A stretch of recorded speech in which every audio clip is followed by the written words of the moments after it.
और कल में आप सभी का स्वागत है। मैं हूं स्वाति रायना। इस शो में हम आपको बताएंगे बाजार में आज का पूरा एक्शन, साथ ही कल के लिए क्या रहे अब आपकी खास तैयारी। हमारे साथ आपके कल की तैयारी कराने के लिए शो में शामिल होंगे जी बिजनेस के मैनेजिंग एडिटर अनिल सिंह भी, इनसे करेंगे बातचीत। साथ ही हमारे साथ आज है खास मेहमान प्रॉफिट मार्ट सिक्योरिटीज के अविनाश गोरक्षकर, इनसे भी करेंगे पूरे आधे घंटे चर्चा। और पूरी रिसर्च टीम हमारे साथ जो कि अलग अलग सेक्टर से जुड़ी हुई हम तक एक्सक्लूसिव खबर पहुंचाएंगे। लेकिन उससे पहले बाजार के आज के एक्शन पर एक नजर डाल लेते हैं। तो जुलाई सीरीज के आखिरी दिन हमने देखा बाजार ने मजबूत क्लोजिंग दी। दिन भर बाजार हरे निशान में रहे और आखिरकार निफ्टी 70 अंकों की बढ़त के साथ 15,775 के ऊपर बंद हुआ। निफ्टी बैंक करीब 160 अंक चढ़कर 34,700 के पास बंद हुआ। सेंसेक्स में 200 अंकों की तेजी रही और ये 52,650 के ऊपर बंद हुआ। आज मेटल, आईटी, रियल एस्टेट और पीएसयू बैंक शेयरों ने बाजार को सहारा दिया। एफआईआईज और डीआईआईज की तरफ से क्या आज आंकड़े सामने आ रहे हैं, जरा समझते हैं। एफआईआईज यानी विदेशी संस्थागत निवेशकों ने आज कैश मार्केट में 866 करोड़ रुपए की बिकवाली की, तो वहीं डीआईआईज यानी घरेलू संस्थागत निवेशकों ने आज 2047 करोड़ रुपए की खरीदारी की है।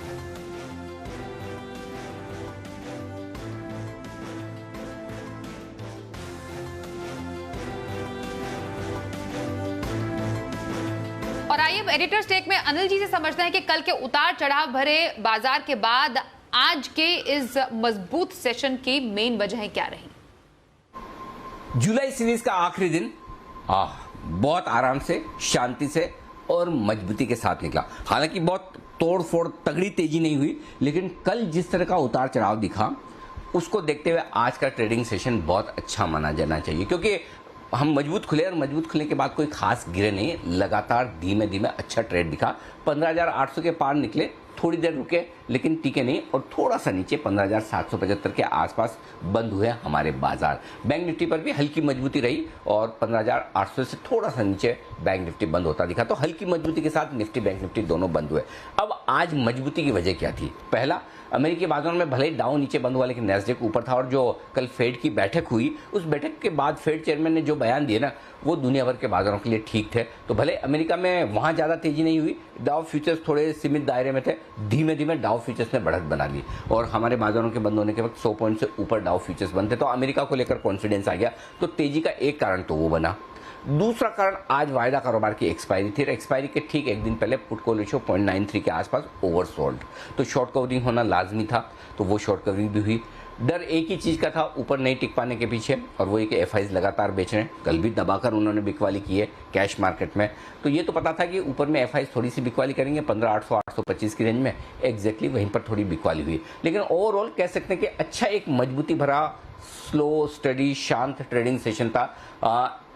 अच्छी बात क्या हुई कि स्टॉक स्पेसिफिक एक्शन जबरदस्त हुआ, सेक्टर रोटेशन होता दिख रहा। आज की पूरी लीडरशिप आई सबसे पहले आपके लिए मेटल शेयरों से। ओहो, metal index life time high पर आग लगी है। सारे मेटल स्टॉक्स देखिए, छोटे हो या बड़े, सब तेज दौड़ लगा रहे हैं, तो वहां तेजी बनी।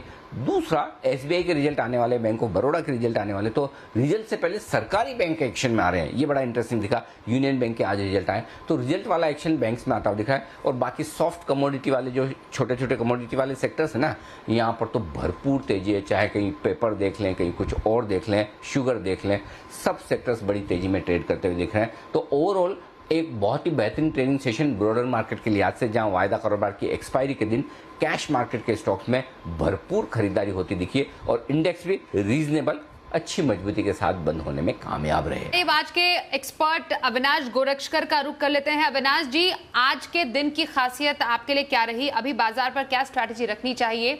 साथ ही हफ्ते भर का नजरिया, पोजिशनल ट्रेड कहां पर रखने की आप सलाह देंगे? स्वाति, मुझे लग रहा है कि जैसे अनिल जी ने कहा कि आज मेटल सेक्टर की बहुत अच्छी तरह से तेजी देखने को मिली और चाइना में काफी ऐसे न्यूज़ फ्लोज आए जिस प्रकार से इंडियन स्टील कंपनीज को फायदा होने की उम्मीद है।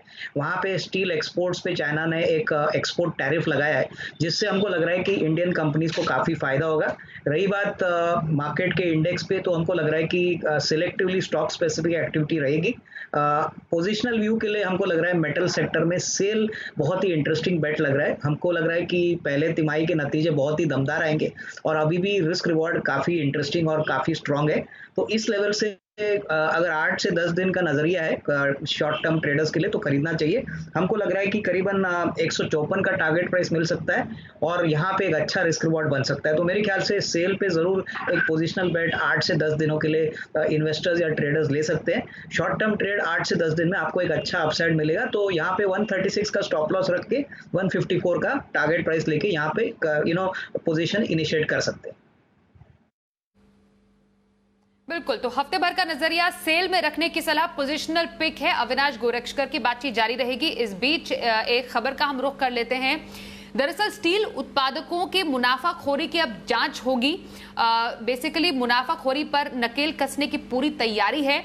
मद्रास हाईकोर्ट ने सीसीआई यानी कंपटीशन कमीशन ऑफ इंडिया को जांच के आदेश जारी कर दिए हैं और सीसीआई को ये जांच 120 दिनों में अब पूरी करनी ही होगी।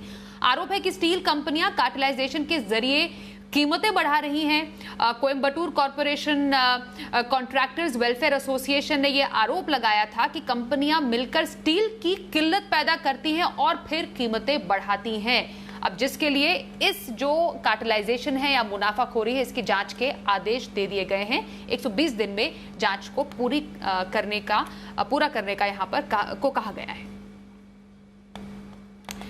चलिए अब आगे बढ़ते हैं और आने वाले नतीजों पर जरा नजर डालते हैं। जून तिमाही में सन फार्मा के नतीजे कैसे रह सकते हैं, सीधे रुख करते हैं देवांशी। देवांशी जरा बताएं, जून तिमाही में सन फार्मा के नतीजों से क्या उम्मीदें लगाई जा रही हैं? सन फार्मा से इस तिमाही में मजबूत नंबर्स का अनुमान किया जा रहा है। इनकी जो कुल बिक्री है वो करीब 15% तक बढ़ती हुई दिख सकती है। कामकाजी मुनाफे में 15 से 17% तक की बढ़त का अनुमान है।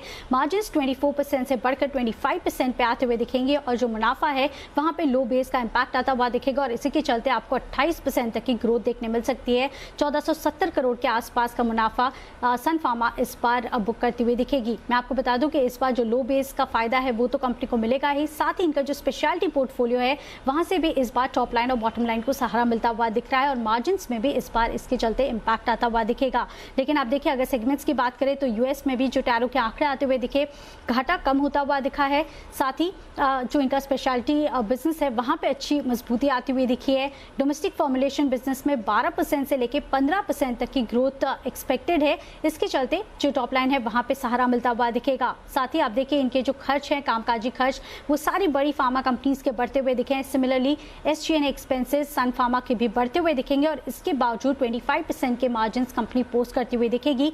देखना होगा कि जो R&D खर्च है वो कंपनी का कितना बढ़ता हुआ दिख रहा है। साथ ही कमेंट्री अहम होगी। सबसे पहले तो जो प्राइसिंग प्रेशर है यूएस में ब्रांडेड जेनरिक्स में किस तरह से प्राइसिंग आउटलुक है और साथ ही इनका स्पेशलिटी पोर्टफोलियो किस तरह से कंट्रीब्यूट करता हुआ दिखेगा। प्रोडक्ट पाइपलाइन क्या बनती हुई दिख रही है ये कमेंट्री पर नजर रहेगी। लेकिन इन ऑल जो नंबर्स आते हुए दिखेंगे सन फार्मा के वो इस बार अच्छे रह सकते हैं।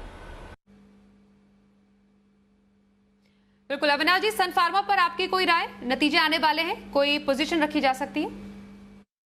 मुझे लग रहा है कि डेफिनेटली जो स्पेशलिटी का प्रोडक्ट पोर्टफोलियो है वहाँ पे उम्मीद है कि जिस प्रकार से प्रीवियस कॉन्फ्रेंस कॉल में मैनेजमेंट ने कहा था कि मार्जिन इंप्रूवमेंट के लिए जगह है और यहाँ पे ग्रोथ मोमेंटम काफ़ी स्ट्रांग है। तो अगर कमेंट्री यहाँ से अच्छी आती है तो स्वाति मुझे लग रहा है कि इवन इस लेवल से स्टॉक बढ़ना चाहिए। मुझे लग रहा है कि अगर नतीजे उम्मीद से काफ़ी अच्छे आते हैं तो डेफिनेटली यहाँ पे आपको 740 750 का भी नियर टर्म का टारगेट पॉसिबल लग रहा है। और मेरे को लगता है कि जो इन्वेस्टर्स थोड़े से रिस्क एपिटाइट ज़्यादा लेते हैं उनको मेरे ख्याल से एक दिन नतीजे के पहले अगर कल सुबह वो खरीदते हैं तो शॉर्ट टर्म में भी एक थोड़ा सा अपसाइड इनको मिल सकता है। हालांकि इन्वेस्टमेंट पॉइंट ऑफ व्यू से कोई गिरावट अगर आती है तो इसको डेफिनेटली बाय ऑन डिक्लाइन जैसे खरीदना चाहिए। बिल्कुल, और आने वाले हैं ब्रिटानिया के भी नतीजे। जून तिमाही में नतीजे कैसे रह सकते हैं, वरुण से समझते हैं। वरुण बताइए, ब्रिटानिया से के नतीजों से क्या उम्मीदें हैं? देखिए ब्रिटानिया के नतीजे थोड़े कमजोर रहने वाले हैं। दरअसल अगर बाकी कंपनीज को अगर आप देखेंगे तो उनका बेस काफी लो है, लेकिन इस कंपनी का बेस काफी ज्यादा अच्छा है। क्यों? क्योंकि पिछले साल इसी क्वार्टर में अगर आप देखेंगे तो इस कंपनी की बिक्री जो है उसमें अच्छी खासी बढ़ोतरी देखने मिलती। 25% के आसपास की वॉल्यूम ग्रोथ थी। तो उस हाई बेस के चलते इस बार नतीजे थोड़े कमजोर रहने वाले हैं। साल दर साल अगर आप देखेंगे तो रॉ मटेरियल की जो कीमत है उसमें अच्छी खासी बढ़ोतरी हुई है और उसका इम्पैक्ट भी देखने मिलेगा। हालांकि पिछले कुछ क्वार्टर्स में कंपनी ने प्राइस हाइक की है, हालांकि खासकर पिछले क्वार्टर में 3 से 4% के आसपास की। इसके लिए क्वार्टर मार्जिन थोड़े सपोर्टिव रहेंगे, लेकिन साल दर साल मार्जिन में गिरावट आपको देखने मिल सकती है। रेवेन्यूज करीब 3080 करोड़ के आसपास ही आएंगे। साथ 10% की गिरावट होगी। एबिटा मार्जिन 21% से गिरकर 18.2% और मुनाफा जो है 410 करोड़ के आसपास ही आने वाला है। क्वार्टर अगर आप देखेंगे तो थोड़ी बढ़ोतरी है, 360 करोड़ से बढ़ के 410 करोड़, लेकिन वाई यहाँ पे आपको गिरावट देखने मिलेगी। और देखिए ये कंपनी काफ़ी कम कंपनीज में से है जिनमें अगर आप देखेंगे तो वाई नतीजे कमज़ोर है, लेकिन Q-on-Q थोड़े बहुत ठीक ठाक नतीजे देखने मिलेंगे। और वो ये इस वजह से है क्योंकि बेस काफ़ी हाई है। 25% के वॉल्यूम ग्रोथ के मुकाबले इस बार जो वॉल्यूम ग्रोथ है नेगेटिव 12% रहने वाली है। पिछले क्वार्टर में करीब 8% के आसपास की वॉल्यूम ग्रोथ देखने मिली है। तो कमज़ोर नतीजे रहेंगे। हाँ, मैनेजमेंट की कमेंट्री पे ध्यान रखना, खासकर रॉ मटेरियल की जो कॉस्ट बढ़ रहे हैं उसको लेके आगे की क्या ट्रेजेक्टरी है, क्या कंपनी आगे प्राइस हाइक लेगी, नए प्रोडक्ट लॉन्च के ऊपर कंपनी क्या कहती है, ये सब चीज़ें रहेंगी जो मैनेजमेंट से जानना होगा। अविनाश जी, नतीजों से पहले ब्रिटानिया पर कोई राय या स्ट्रैटेजी? मुझे लग रहा है कि स्वाति नतीजे डेफिनेटली वीक आएंगे, क्योंकि जैसे वरुण ने कहा कि बेस इफेक्ट का एक अच्छा प्ले आउट होगा। पिछला अप्रैल टू जून इनके लिए बहुत ही मजबूत था, 25% की वॉल्यूम ग्रोथ थी। इस बार वॉल्यूम ग्रोथ नेगेटिव होने की अपेक्षा है। और सबसे बड़ी बात, स्टॉक में मार्जिन इंप्रूवमेंट नहीं दिख रहा है। Commodity prices, raw material prices बढ़ने के कारण हो सकता है कि मार्जिन्स में भी थोड़ी बहुत गिरावट देखने को मिले। तो मेरे ख्याल से अभी इमीडिएटली स्टॉक को खरीदना नहीं चाहिए। मुझे लग रहा है कि शायद कल नतीजों के बाद थोड़ी बहुत और बिकवाली स्टॉक में पॉसिबल हो सकती है, क्योंकि अगर वॉल्यूम ग्रोथ नेगेटिव है और ऊपर से मार्जिन गिरता है तो ये मार्केट को बिल्कुल पसंद नहीं आएगा। मैनेजमेंट की कमेंट्री ऑब्वियसली इंपॉर्टेंट रहेगी, लेकिन इस लेवल से रिस्क रिवॉर्ड कोई अट्रैक्टिव नहीं लग रहा है। तो स्टॉक को थोड़ा सा, मेरे ख्याल से थोड़ा सा और गिरने की जरूरत है, तभी रिस्क रिवॉर्ड अच्छा होगा। और मेरे ख्याल से रिवॉर्ड्स मैनेजमेंट की कमेंट्री सुनने के बाद ही एक फ्रेश रिव्यू यहाँ पे लिया जा सकता है, बट करंट प्राइस पे खरीदने की गुंजाइश नहीं है। ओके सर, और आने वाले नतीजे हैं आईओसी के भी जून तिमाही में, क्या खास रह सकता है? मानसी से समझते हैं, बताइए आईओसी के नतीजों का अनुमान क्या कह रहे हैं? जी बिल्कुल, देखिए तिमाही आधार पर स्टैंडअलोन नंबर्स की अगर बात करें, आईओसी सबसे पहले कंपनी की आय में 4.4% की बढ़ोतरी का अनुमान हम लगाकर चल रहे हैं। मार्जिन्स जो हैं 11.9% से 6.4% पर जाते दिखेंगे।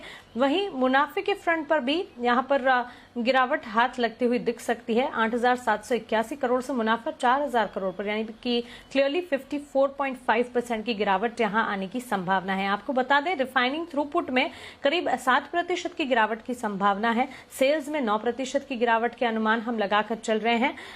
वहीं रिफाइनिंग यूटिलाइजेशन की अगर बात करें, यहाँ पर भी 15% तक की गिरावट की ही संभावना यहाँ पर जताई जा रही है। पेट्रोल और डीजल के दाम में बढ़ोतरी के चलते मार्केटिंग मार्जिन पर खास तौर से नजर रखनी होगी। ओके, ग्रॉस रिफाइनिंग मार्जिन जिस पर खास तौर से जब हम ऑयल एंड गैस कंपनी की बात करते हैं नजर रखनी होती है, ये $3.5 से $4.5 प्रति बैरल पर जाते हुए दिख सकते हैं। तो क्लियरली अनुमान यही लगाया जा रहा है कि मार्जिन्स के फ्रंट पर गिरावट, मुनाफे के फ्रंट पर गिरावट और कामकाजी मुनाफा भी टूटता हुआ ही देखने को मिल सकता है।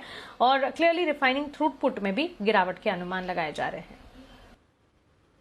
चलिए, ये तो आने वाले नतीजों पर हुई बात। आइए आप बढ़ते हैं आगे, देखते हैं शर्मा जी का ऑप्शन।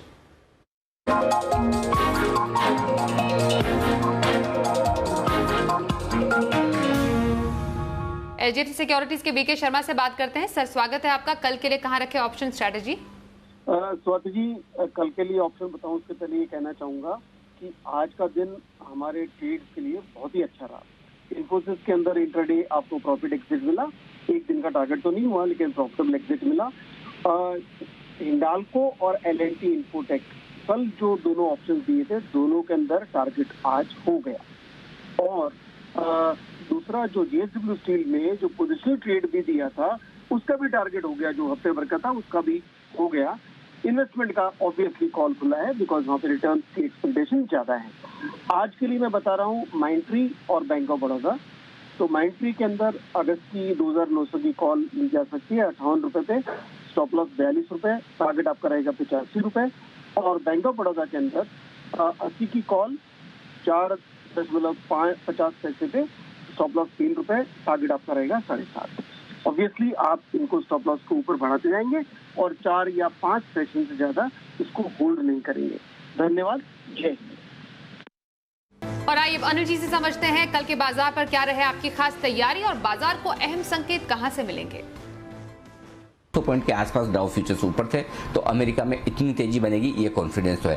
थोड़ा बहुत अमेरिका का बाजार हरे निशान में बंद हो जाए 50-75-100 पॉइंट भी, तब भी भारतीय बाजार अपने मोमेंटम को आगे बढ़ा लेंगे। अच्छा, एक और बात है, आज के डेटा देखे होंगे एफआईज के, लेकिन उन डेटा की बहुत ज़्यादा अहमियत इसलिए नहीं है क्योंकि एक्सपायरी का काफ़ी कुछ एडजस्टमेंट होगा। तो नई सीरीज की शुरुआत करेंगे। नई सीरीज की शुरुआत में कल 2 नए खिलाड़ी और शामिल हो रहे हैं वायदा कारोबार में, स्ट्राइड्स फार्मा और एस्ट्रल लिमिटेड। तो एक्शन भरपूर रहेगा। दूसरा, आज जिस तरह से फिर से कैश मार्केट में खरीदारी लौटती हुई दिखी मिड कैप स्मॉल कैप शेयरों में, तो एक दिन की धुलाई के बाद जो परसों हुई थी, नहीं कल हुई थी, हाँ कल की धुलाई के बाद आज फिर से ट्रेडर्स भरपूर एक्शन में कॉन्फिडेंस के साथ तेजी की तरफ आते हुए दिख रहे हैं। तो ओवरऑल एक अच्छा ट्रेडिंग सेशन आप उम्मीद कर सकते हैं। वीकेंड सेशन होगा तो एक्शन भरपूर रहेगा, नई सीरीज की शुरुआत होगी, एक्शन भरपूर रहेगा। तो कल फिर से आप सबसे होगी मुलाकात एक मजबूत ट्रेडिंग सेशन की उम्मीद के साथ। तो कल के बाजार पर हमने स्ट्रैटेजी समझी। आइए अविनाश जी का रुख कर लेते हैं। अब अविनाश जी बताइए, लॉन्ग टर्म स्ट्रैटेजी कहां रखी जाए? स्वाति, आई थिंक जो लॉन्ग टर्म पिक है वो मेटल स्पेस से ही है और कंपनी का नाम है मुकुंद लिमिटेड। हमको लग रहा है मुकुंद एक बहुत बड़ा टर्न अराउंड और बेनिफिशियरी रहेगा, क्योंकि ये कंपनी बेसिकली स्पेशलिटी स्टील बनाती है ऑटो सेक्टर के लिए, बेयरिंग सेक्टर के लिए। और अभी जो बड़ी डेवलपमेंट इस कंपनी में हुई है वो ये कि कंपनी ने करीबन 3000 करोड़ का जो उनका कर्जा था वो काफी कम किया है, करीबन 1400 करोड़ एज ऑफ जून 2021 हो चुका है, और करीबन 750 करोड़ का कर्जा कंपनी रीपे करने वाली है। तो करीबन FY22 का मार्च तक अनुमान है कि जो डेट होगा कंपनी का वो 1000 करोड़ होगा। कंपनी ने खुद कहा है कि करीबन 200 करोड़ का इंटरेस्ट वो हर साल बचाएंगे, और कंपनी ने ये भी जताया कि कैपेसिटी करीबन 50,000 टन से वो बढ़ा रहे हैं। मुझे लग रहा है कि कंपनी के फाइनेंशियल्स काफी अच्छे होंगे, क्योंकि ओवरऑल जो कस्टमर बेस है कंपनी का बहुत बढ़िया है। हुंडई, सुजुकी, महिंद्रा, बॉश जैसे MNC कस्टमर्स और इंडियन कस्टमर्स इनके पास है, और नंबर्स मेरे ख्याल से आने वाले क्वार्टर में रिफ्लेक्ट होंगे। तो स्टील सेक्टर में बहुत ही सस्ता और बेहतरीन स्टॉक है, तो ये खरीदने लायक है, डीप वैल्यू स्टॉक है। तो करीबन 6 से 12 के महीने की अवधि में हमको लग रहा है कि करीबन 200-205 रुपए का टारगेट प्राइस पॉसिबल है। तो इसको जरूर अपने पोर्टफोलियो में खरीदिए, और अच्छा खासा अपसाइड यहाँ से पॉसिबल लग रहा है। जी, मुकुंद लिमिटेड में लंबी अवधि की खरीदारी करने की सलाह अविनाश गोरक्षकर की। आइए अब ऑप्शन स्ट्रैटेजी समझते हैं। हमारे साथ शो में शामिल हो चुके हैं सुमित बगड़िया। सुमित जी, बहुत स्वागत है आपका शो में। कहां पर स्ट्रैटेजी बताएंगे ऑप्शन की? हाय, गुड इवनिंग। स्ट्रेटेजी में मेरे पास मैं उन्होंने तीन कर लिया है। पहला जो स्टॉक है वो अशोक लीलैंड में आज एक अच्छा मोमेंटम बिल्डअप है, तो यहाँ से ऊपर का मूव देखने को मिलना चाहिए। 125 का कॉल, 5 रुपए के आसपास खरीदारी करके चलने का सलाह रहेगा। 3 रुपए कैसे लगाना है, ऊपर में टारगेट बनेंगे 7 से 8 रुपए के। दूसरा जो स्टॉक है वो है PSU banking stock, bank of Baroda.